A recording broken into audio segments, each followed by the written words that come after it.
Pero además de eso tenemos que saber cómo posiblemente podemos resolverlo. Entonces, por generaciones nos hemos dado cuenta que Colombia ha estado sumergido en una violencia imparable. Se han hecho muchísimos acuerdos de paz que estos han sido hasta el momento infructuosos. Cuando decimos que hay una incapacidad de cerrar ciclos de resentimiento, me refiero específicamente a que en un momento hubo algo que produjo resentimiento y este algo se ha ido llevando por generaciones. Ahora, ¿cuándo sucedió esto y quién lo hizo? Vamos a ir por favor a la siguiente.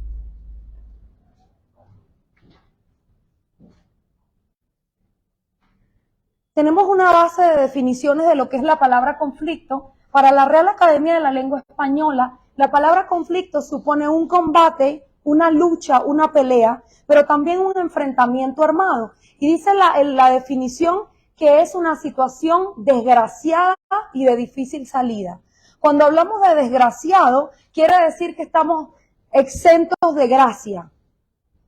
Y esto no es todavía un contenido escritural. Esto es la Real Academia Española haciendo una definición de qué es un conflicto. Entonces, cuando tenemos también otra definición desde el punto de vista psicológico, nos encontramos que hay una coexistencia de tendencias contradictorias, es decir, que están en contraparte que el individuo tiene y que lo hace capaz de generar angustia y trastornos neuróticos. Es decir, que cuando una persona está en conflicto, es una persona neurótica. Esto supone un trastorno de la personalidad y del pensamiento y de la conducta. Cuando dice que hay una angustia y que esto produce un trastorno, se refiere a que el ser humano se maneja de manera obsesiva. Es decir, todo el día está meditando en ese conflicto. Todo el día está pensando en lo que va a decir, lo que va a hacer y cómo va a reaccionar. Y esto se supone que hay un tema neurótico dentro de la mente de esta persona. Pero además de eso, hay una definición que yo misma he hecho para ustedes, por eso le pongo el conflicto según el autor, y esta es mi definición de conflicto. Es la contraposición intolerante de dos puntos de vista donde las partes buscan dominar la razón de su adversario, ejerciendo, número uno, violencia, coacción, intimidación y también desencadenando divisiones. Cuando hablamos de un conflicto, nos damos cuenta que por lo menos dos partes están en contraposición y que para que pueda existir un conflicto debe haber intolerancia. Es decir, no estoy de acuerdo con lo que tú estás planteando, pero además de eso, no solamente no estoy de acuerdo, sino que busco dominar. Dominar en el pensamiento del otro. Dominar en el sistema de creencia o en la voluntad del otro, hasta que lo pueda doblegar. Por eso digo que también además de haber coacción, violencia, porque suele ser un vocabulario agresivo, además de haber violencia e intimidación, que intimidación es esta fuerza que te paraliza, produce y desencadena división. ¿Por qué división? Porque la palabra división significa dos visiones, es decir, dos puntos de vista. Dos personas que tienen un punto de vista diferente nunca van a estar en acuerdo. Y pues lo contrario al conflicto es el acuerdo. Así que esta es la definición para mí de lo que es el conflicto. Y entonces, basado en que ya entendemos que hay dos partes, dos posiciones, que hay una ofensa, además de esto, vamos a conocer entonces por qué la persona se maneja de manera intolerante, de manera coactiva, ejerciendo violencia y agresividad en el pensamiento, intentando doblegar o dominar a la otra persona, es decir, a la contraparte. Por favor, la siguiente.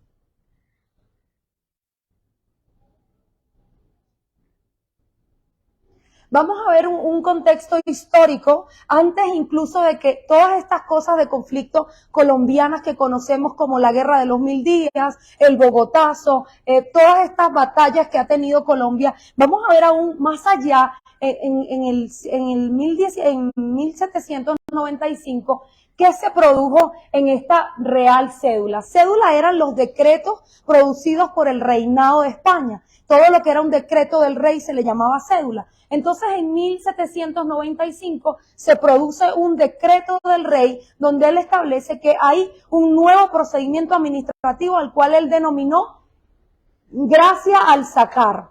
de España. Gracias al sacar, era un procedimiento administrativo tal cual como el derecho administrativo que conocemos, donde el rey decía, yo le voy a dar permiso a los súbditos de tener beneficios nobles.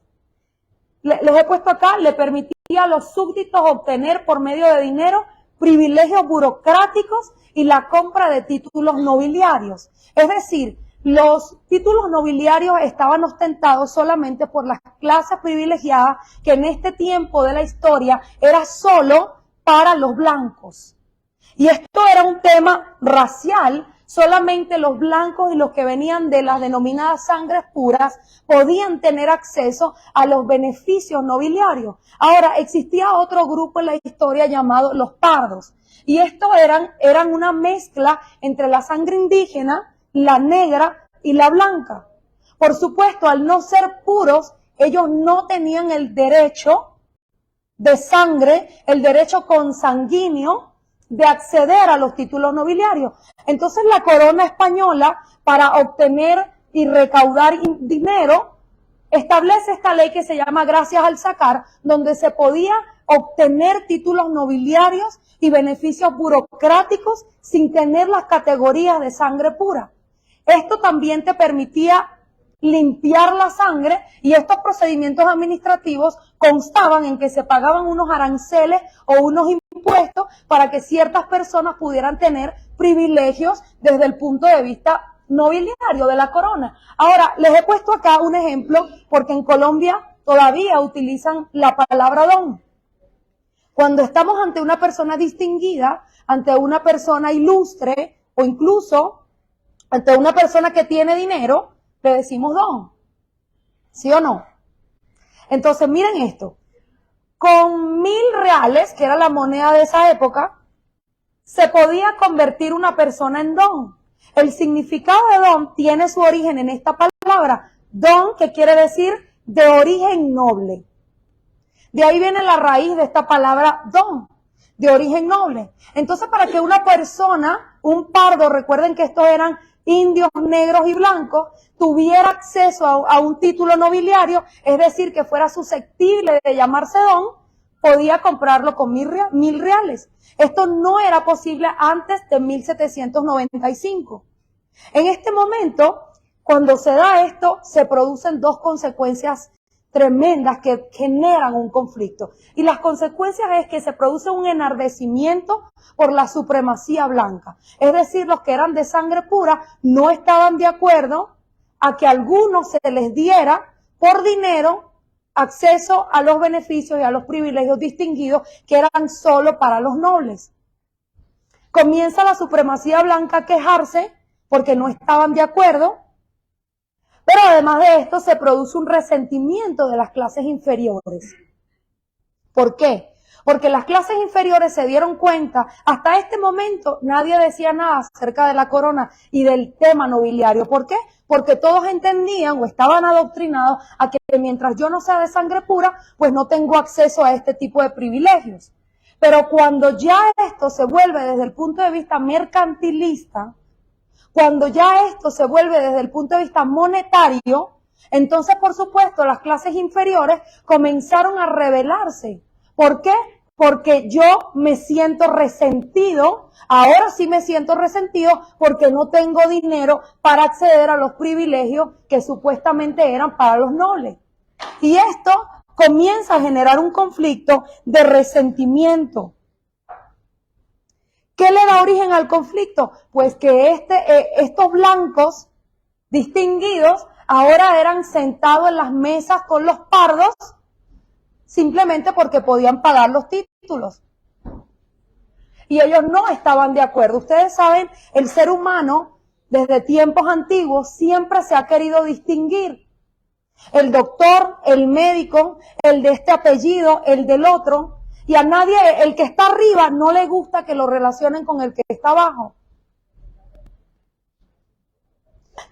Perdón. No le gusta que lo relacionen con el que supuestamente, o desde el punto de vista social, está en categorías inferiores. Por esto, los discursos que van directamente dirigidos al resentimiento calan también. ¿Por qué? Porque el de la clase inferior, cuando escucha, yo te voy a redimir, yo te voy a regalar, yo te voy a hacer distinguido, entonces eso es como música para los oídos del resentido. Pero esto enardece a las clases elitistas. Ahora, voy a hacer un paréntesis acá para decirles algo. He tenido la oportunidad de viajar mucho en mi vida y nunca había estado en un país donde se calificara la sociedad por medio de estratos. Eso nunca lo había visto. Y mientras investigaba para hacer esta presentación me daba cuenta que Colombia había sido un virreinato. Por supuesto, esto lo sabemos a través de la historia. Colombia fue un virreinato. ¿Qué significa un virreinato? Quiere decir que Colombia fue en un momento subordinado de la corona española. Ahora, cuando se es subordinado de la corona española, se tenían privilegios y beneficios propios de España, propios de la colonia española, que no tenían otros países de Latinoamérica o que nunca lo tuvieron. Ahora, el tema de ser un virreinato estableció profundamente en las raíces colombianas el resentimiento. ¿Por qué? Gracias. Yo decía, ¿por qué vibra la? Gracias. Sí, es que como un poco. Ok, sí, perfecto. Entonces, el establecer un virreinato, o porque Colombia fuese un virreinato, es que hay unos antecedentes tremendos de violencia. ¿Y por qué se debe la violencia? Se debe a la inconformidad, al resentimiento del elitismo. ¿Sí? Es imposible decir que puede existir una sociedad donde se sienta que hay igualdad mientras se maneje un país por estratos socioeconómicos. Ahora, yo no entiendo por qué cuando se va a hacer un trámite administrativo en este país, te dicen tu apellido, tu nombre, tu número de cédula y el estrato al cual perteneces. Eso, por supuesto, va a desencadenar resentimiento. El que vive en el estrato 6, pues se va a mostrar con un estima propio del mismo estrato, porque aunque no seas una persona decente, quizás aunque no tengas valores correctos, pero vives en el estrato 6, eso hace que tengas un valor agregado socioeconómicamente hablando. Y el que vive en el estrato 1, pues tiene un rechazo propio del estrato 1. Ahora, el tema del elitismo es una cosa muy particular que le da acceso a doctrinas de rebelión, a doctrinas de error, como el socialismo y el comunismo, porque son doctrinas, y también el ateísmo, por supuesto, porque ustedes saben que las corrientes ateístas, las corrientes de error, como en este caso el comunismo y el socialismo, pues son doctrinas que te hablan de un lenguaje inclusivo, de un lenguaje donde todos tenemos acceso a lo mismo. Y cuando el ser humano está resentido a causa de la élite, por supuesto esto va a calar muy bien en el corazón, porque yo quisiera ser reivindicado, yo quisiera ser puesto en el mismo lugar donde están los otros que se mantienen en privilegio. Entonces vemos que hay... sí, bueno, lo voy a ir haciendo con... La presentación la tengo aquí en mi teléfono. No te preocupes, déjame, no sé, buscarlo acá.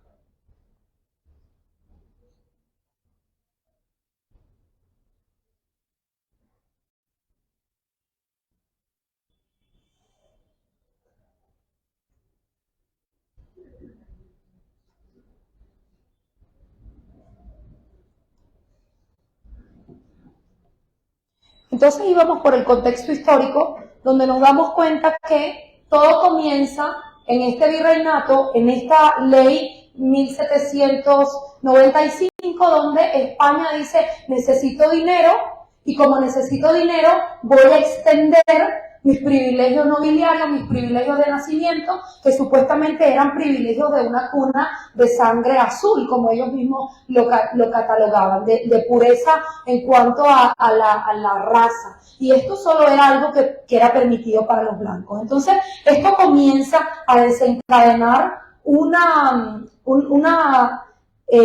rebelión social.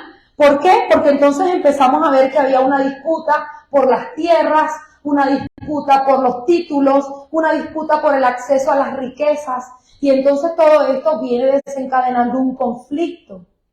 Esta es la razón del conflicto. Ahora, vamos a ir entonces al marco legal. al marco legal.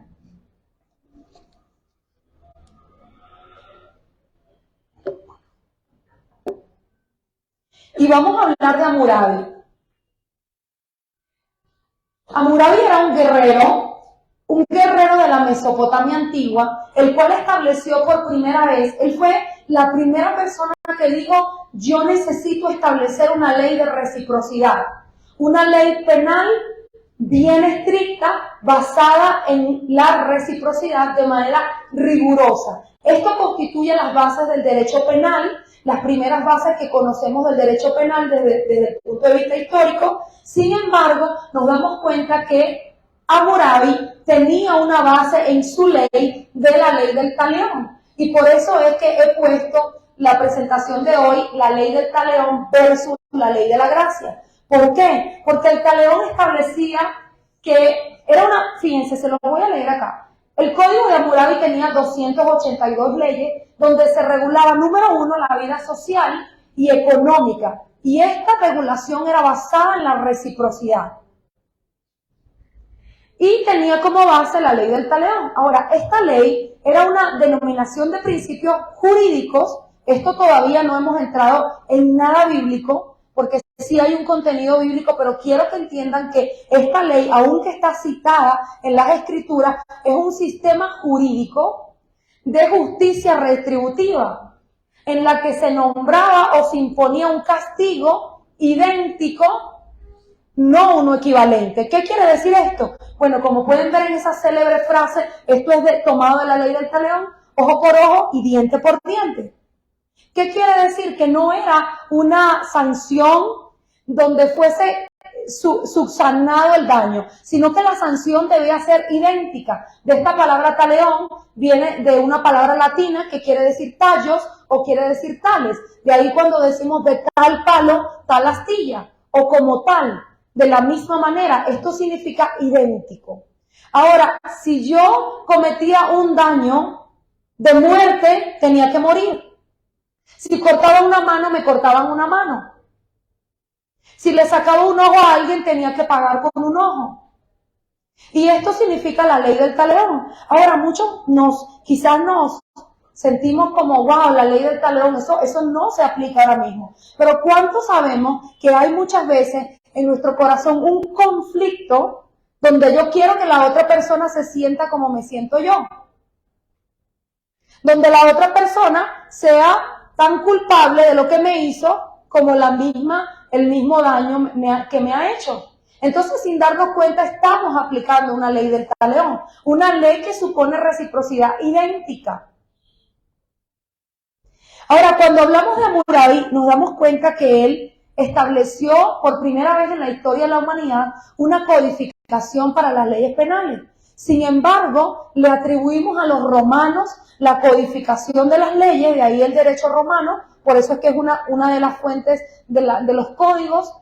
Le atribuimos también a los romanos la unificación del lenguaje, porque los romanos establecen el idioma latín y cuando ellos comienzan a establecer el latín, pues del latín hay derivaciones como el español, el italiano, el francés y todos estos idiomas que fueron propios de la unificación. Entonces, ciertamente fueron los romanos los que establecieron, número uno, la codificación de las leyes y número dos, en la unificación del lenguaje. Sin embargo, el pionero de que existiera un código de ética penal es Hammurabi, logrando ser después el rey de Babilonia, después de que Nabucodonosor viniera a ser rey. Esto es historia y todavía es algo que podemos manejar desde el punto de vista jurídico, doctrinal, jurisprudencial, y podemos hacer uso de todo esto porque es parte de la ley antigua, de lo que hoy conocemos como Código Penal, Código de Procedimiento Civil y todo esto.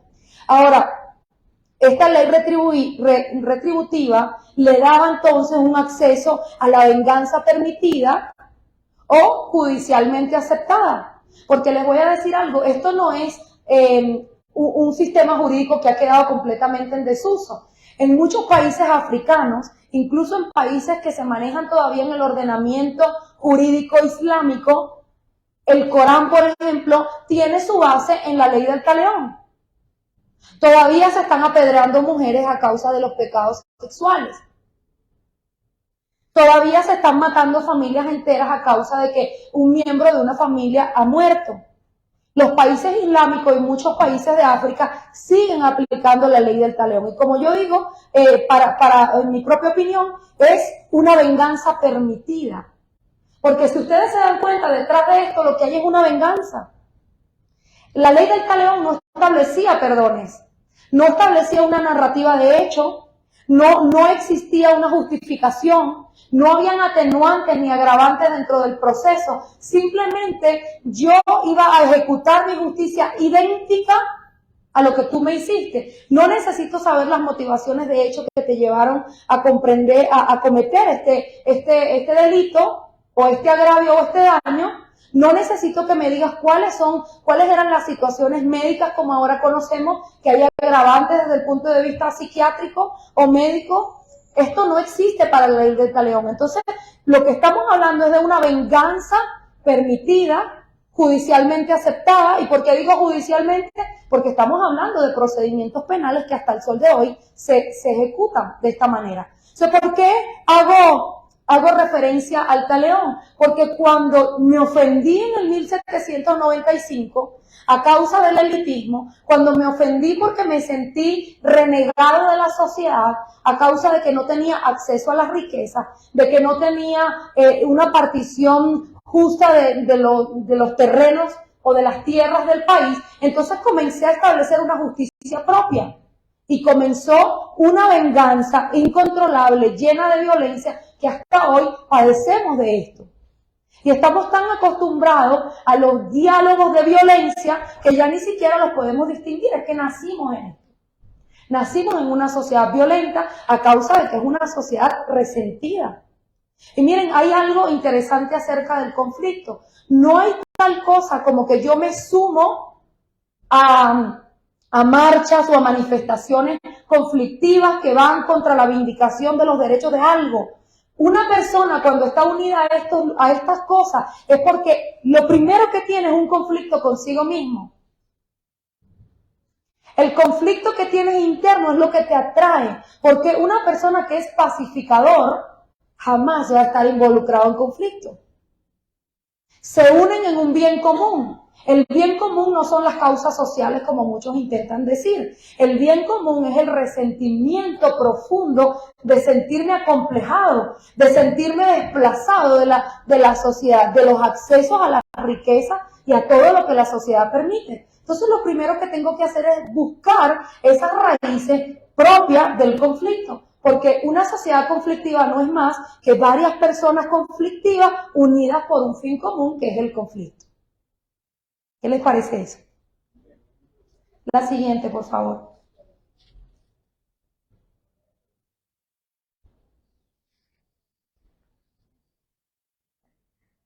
Ahora vamos a ver una herida, que esto sí está en la escritura. Sin embargo, vamos a hablar del idioma hebreo, como tiene el origen la palabra huérfano en el griego y en el hebreo. Para los que han leído la Biblia está escrita en Antiguo Testamento y Nuevo Testamento. Así como hacemos uso de bases históricas, de bases teóricas, de definiciones y de todos estos antecedentes, también tenemos que conocer el antecedente escritural que tenemos en la Sagrada Escritura.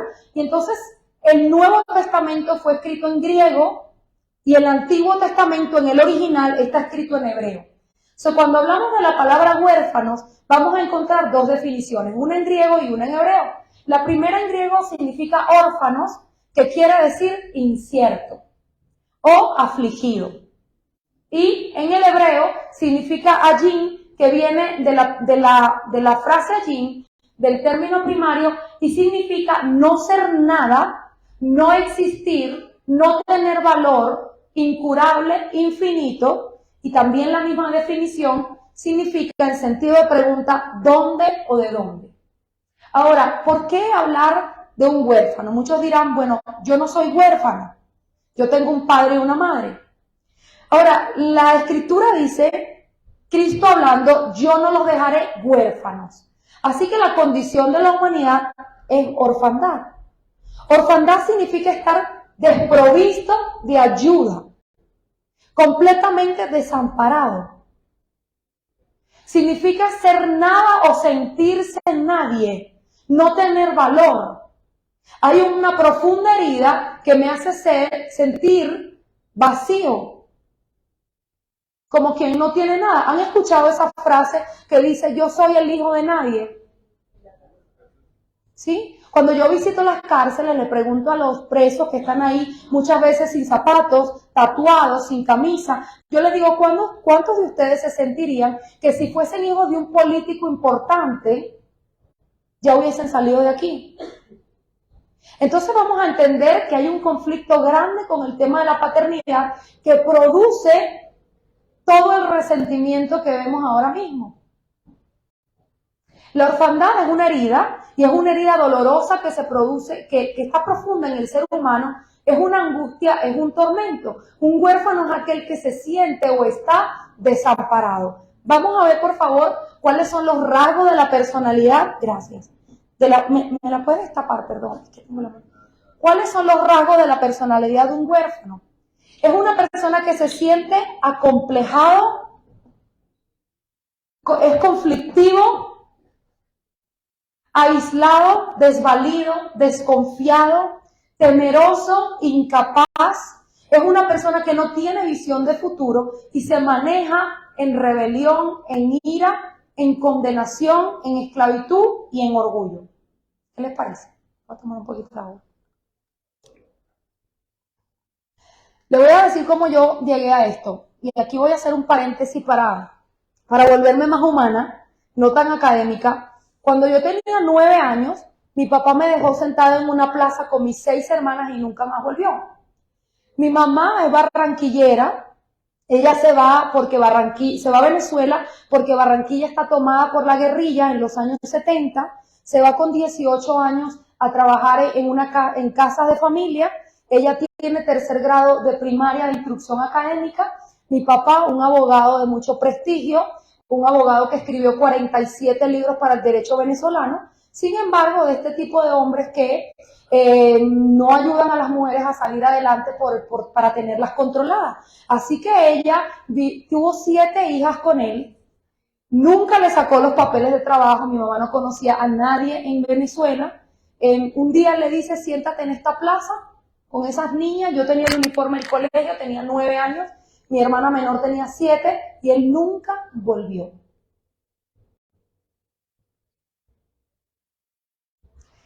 Cuando tú eres un niño y tienes 9 años o menos, y la persona que debería protegerte, amarte, cuidarte, darte provisión, te deja completamente desprovisto, tú no entiendes cómo es que esto sucede.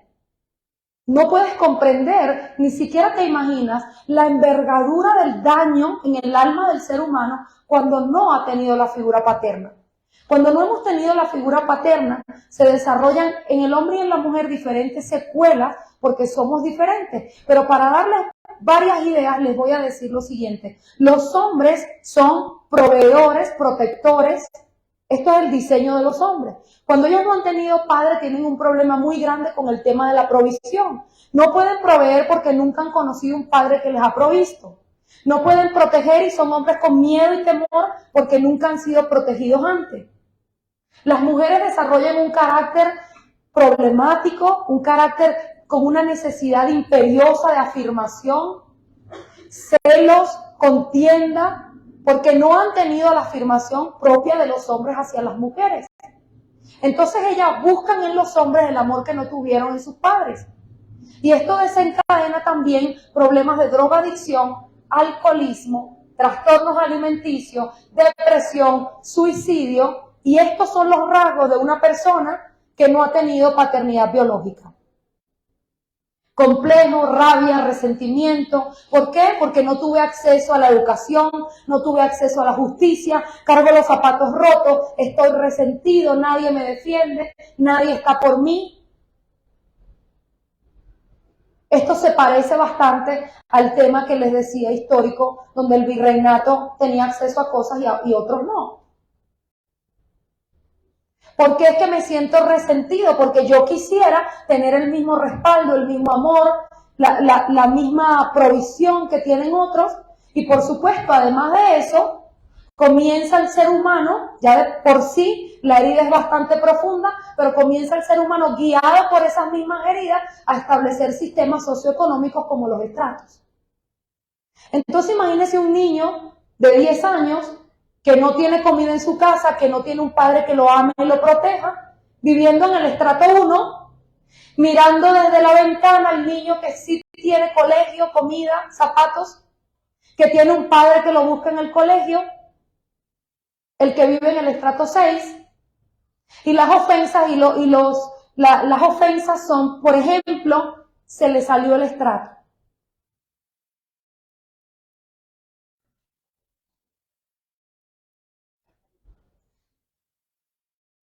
Tremendo, porque esto desencadena complejo, esto desencadena tristeza, esto desencadena depresión y sentimientos de suicidio, el no tener nadie que te respalde. Entonces, esta herida convierte a las personas en violentos.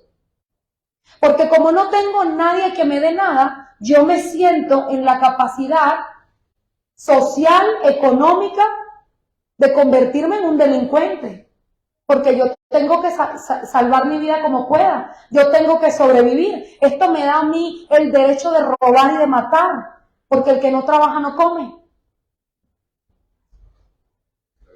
Y mucho del problema violento que tenemos no solamente es que no pudimos cerrar los ciclos que se abrieron en el pasado acerca del elitismo y todo esto que acabamos de hablar de la gracia del sacar, sino que también hay un problema de paternidad. Nuestros países latinoamericanos sufren porque no hay padres. Porque la figura paterna, esto es una cosa generacional, se va destruyendo la humanidad de los hombres y esto a su vez va desencadenando problemas de identidad. Entonces los hombres no saben quiénes son. Yo siempre me río aquí en Colombia porque el Día de la Madre Colombia se va a caer. El Día de la Mujer Colombia se va a caer, pero el Día del Padre y el Día del Hombre comienzan a rodar los memes, nada le dan. Ni una menta, dicen por allá. ¿Sí? Y ¿saben qué? Déjenme decirle lo que son los hombres. Esto no lo digo yo, para mis amigas las feministas que a veces me escriben. La escritura dice que los hombres son la imagen y la gloria de Dios sobre la tierra. Que donde vemos un hombre vemos a Cristo en la carne. O sea, el verbo se encarnó en la humanidad de los hombres. No crucificaron a una mujer, crucificaron a un hombre. Esto no se trata de una reina, sino de un rey. No se trata de una madre, sino de un padre. Ahora, la palabra familia en el original griego significa pater, que viene de la palabra familia, el pater familia. Ahora, donde no hay un padre, no hay una familia. Y aunque la mamá se esfuerza por hacer su mejor trabajo, y ella trata de ser la proveedora, trata de hacer lo que puede para tener este sustento en su casa, hay una parte, un vacío que el ser humano sufre que tiene que ver con los hombres.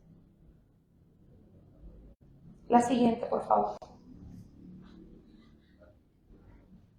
Entonces vamos a ver en el contexto bíblico un conflicto muy antiguo que se refiere al libro de Malaquías y un conflicto que habla de paternidad. Miren lo que dice el último verso del libro de Malaquías. He aquí, yo os envío el profeta Elías, antes de que venga el día de Jehová grande y terrible. Él hará volver el corazón de los padres hacia los hijos y el corazón de los hijos hacia los padres. No sea que yo venga y hiera la tierra con maldición. Ahora, la escritura me está diciendo que hay una enemistad, hay un conflicto entre los padres y los hijos. Volver en el original significa apaciguar, arrepentirse, restaurar, restablecer, restituir. Todo esto me suena como donde hay paz en un conflicto.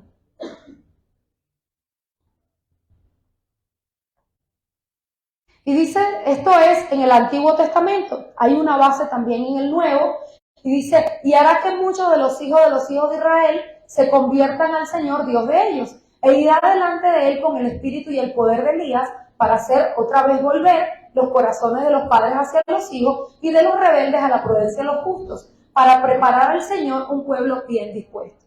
¿Qué quiere decir esto? Dice que hay una rebelión, ya sé que hay un conflicto, pero también dice que hay una rabia.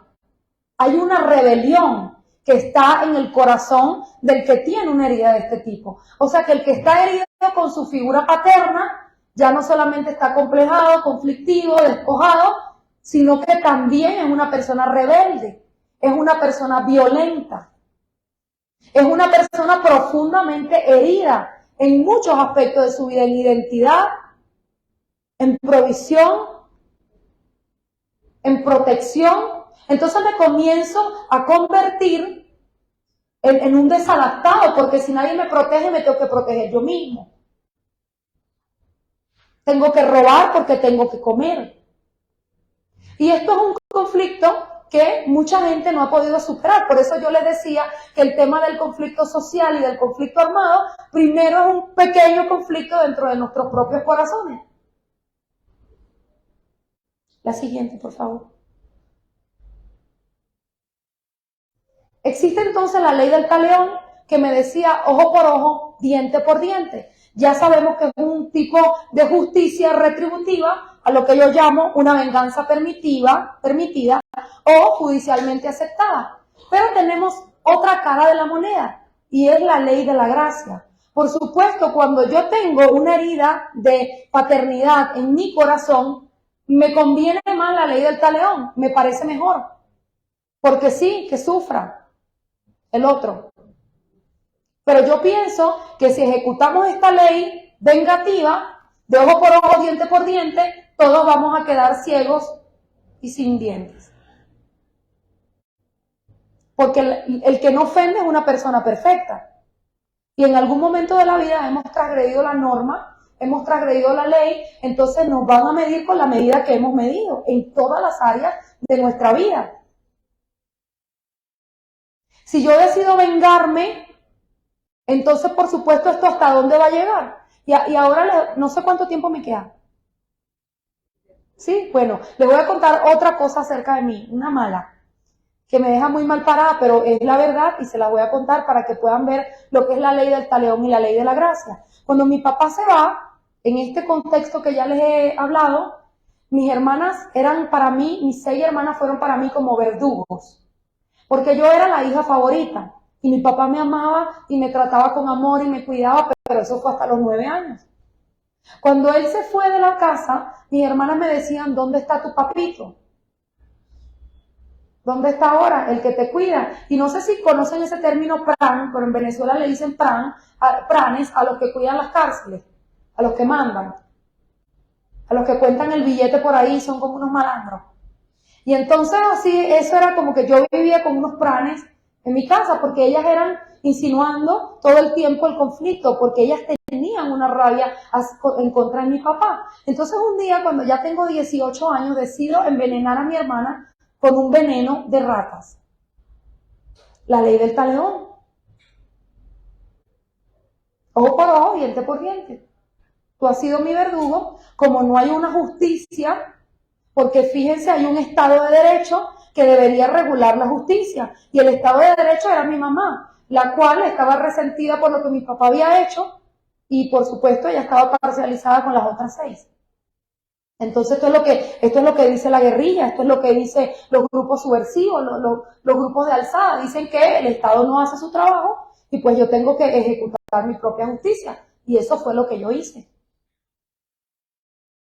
Imagínense lo que esto desencadenó, pues un conflicto muy grande en el cual yo tenía derecho de vengarme, porque recuerdan que el talión es una venganza permitida. Y como nadie me defiende, yo me defiendo. Y las cárceles están llenas de personas que aplicaron la ley del talión. Me hiciste, te hago.